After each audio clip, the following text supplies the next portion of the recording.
তো বন্ধুরা একটা নতুন ব্লগে তোমাদের অনেক অনেক স্বাগত। তো দেখো আজকে বন্ধুরা আমার কড়াইতে রান্না করতে গিয়ে কড়াইয়ের কি অবস্থা হলো। কড়াই একদম পুরো পুড়ে একদম ছারখার অবস্থা, একদম পুরো দেখো মোটা লেয়ার পড়ে গেছে। কিন্তু এখন কড়াই যদি পুড়ে যায়, আর আমাদের এই কি বলতো কড়াইতে রান্না করতে গিয়ে এরকম কিন্তু আমাদের ঘরে বউদের কিন্তু এরকম মাঝে মধ্যেই ভুলভ্রান্তি হয়েই যায়, মানে কড়াইগুলো পুড়ে যায়। তো কিন্তু এখন কি বলতো কড়াই যদি কারোর পুড়ে যায় একদম টেনশন করো না, কেননা কড়াই এখন পরিষ্কার হবে মাত্র 5 মিনিটেই, আর কোনো রকম পরিশ্রম ছাড়াই। তো চলো তোমাদেরকে দেখাই আমি এই কড়াইটা আমি কি করে পরিষ্কার করি। চলো তাহলে দেখাই। হ্যাঁ, আশা করি আজকের এই টিপসটা তোমাদের অনেক কাজে লাগবে, কারণ আমাদের ঘর সংসারে যারা আমরা কাজ করি তাদের কিন্তু প্রতিনিয়ত এই জিনিসটা হয়ে থাকে, আর এটা আমাদের খুব কাজেও লাগবে। তাহলে চলো। তো কড়াইটা যে আমার পুড়ে গেছে, এটা আমি কি দিয়ে ওঠাবো বলো তো?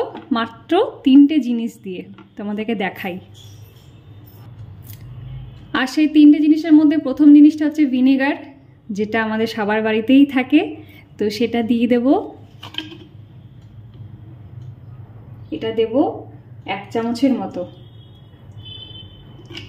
তারপর যে দ্বিতীয় জিনিসটা লাগবে সেটা হচ্ছে ভিম লিকুইড, সেটাও আমাদের বাড়িতে সবার থাকে, সেটাও অল্প দিয়ে দেব।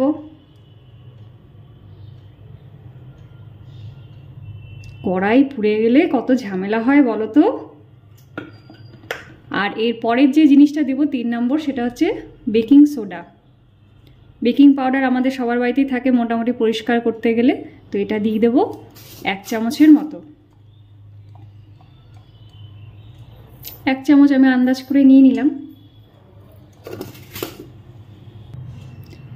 এরপরে যে 3টে জিনিস দিলাম এটার মধ্যে দিয়ে দেব জল। 1 কাপ মতো জল দিয়ে দেব। তারপর করে দেব গ্যাসটাকে অন। এটা একটু জলটা গরম হয়ে ফুটতে দেব। একটু সামান্য ফুটে উঠলে তারপর দেখাচ্ছি কি করছি। দেখো এটা আমার ফুটে উঠেছে। এবার এটা আমার কোনো কাজ নেই, খালি বন্ধ করে রেখে দেব।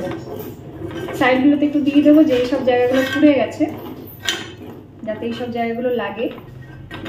এটা 5 মিনিটের জন্য ছেড়ে রেখে দেবো। দেখো 5 মিনিট পরে চলে এসেছি। চামচ দিয়ে নাড়াতে নাড়াতে দেখো কতটা উঠে যাচ্ছে।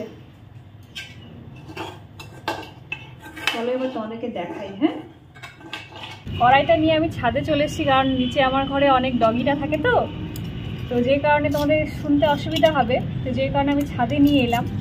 তো এটার জন্য যেটা লাগবে ঘষাঘষির জন্য এরকম একটা ওষুধের প্যাকেট আমাদের সবার বাড়িতে মোটামুটি থাকে। স্কচ ব্রাইট দিলেও হয়, কিন্তু এটা দিয়ে করলে না আগেকার দিনের লোকেরা দেখবে ইট বা এই ধরনের জিনিস দিয়ে কিন্তু ওরা মাজা ঘষা করতো, এতে পরিষ্কারটা ভালো হয়, মানে সহজ হয়ে যায়। বুঝতে পারলে তো? তো চলো বন্ধুরা তোমাদেরকে দেখাই কত সহজে উঠে যাবে। অলরেডি ওঠা শুরু হয়ে গেছে, দেখবে আবার সেই নতুনের মতো চকচক করবে, যত মোটা লেয়ার পড়ুক না কেন।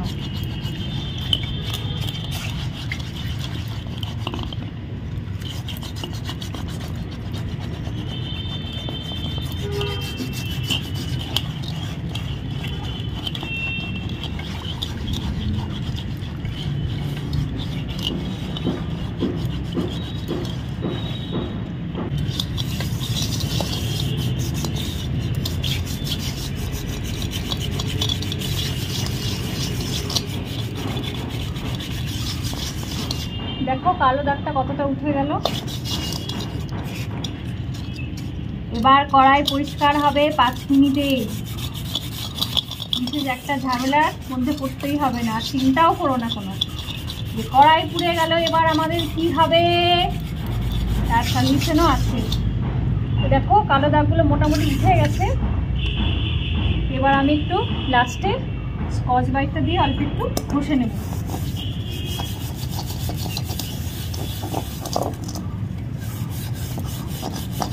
যেটুকু দাগ আছে সেটা উঠে যাবে।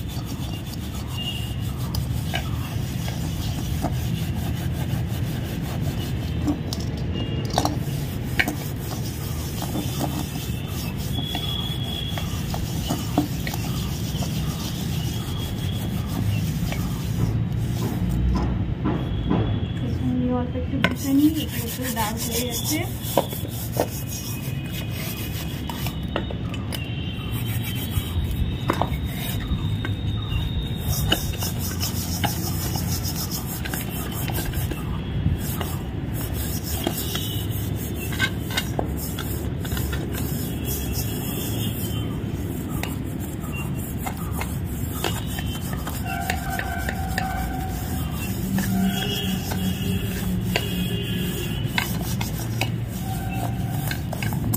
চলো এবার তোমাদেরকে ধুয়ে দেখাই আমার কালো কড়াইটার অবস্থা কিরকম পরিণতি দাঁড়ালো।